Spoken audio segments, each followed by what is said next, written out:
ഉടുപ്പി ശ്രീകൃഷ്ണ ക്ഷേത്രത്തിലെ പ്രസിദ്ധമായ രഥോത്സവങ്ങളിൽ ഏറ്റവും സവിശേഷമായ ഒന്നാണ് ബ്രഹ്മരഥത്തിന്റെ പ്രയാണം. എന്നാൽ ഈ രഥം ഉരുളാൻ തുടങ്ങുന്നതിനു മുൻപ് ആയിരക്കണക്കിന് ഭക്തർ ആകാശത്തേക്ക് നോക്കി കാത്തിരിക്കുന്ന ഒരു നിമിഷമുണ്ട്. അതാണ് ഗരുഡ പ്രദക്ഷിണം. ഉടുപ്പിയിലെ ആചാരം എന്തെന്നാൽ രഥാരോഹണത്തിന് ശേഷമുള്ള എല്ലാ പൂജകളും വിധിപ്രകാരം പൂർത്തിയാക്കിയാലും രഥം വലിക്കാൻ തുടങ്ങില്ല.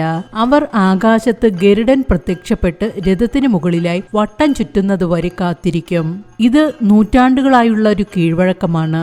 പൂജകളിൽ ഭഗവാൻ പ്രീതനായെന്നും രഥയാത്ര തുടങ്ങാമെന്നുമുള്ള സിഗ്നലായാണ് ഇവർ ഇതിനെ കാണുന്നത്.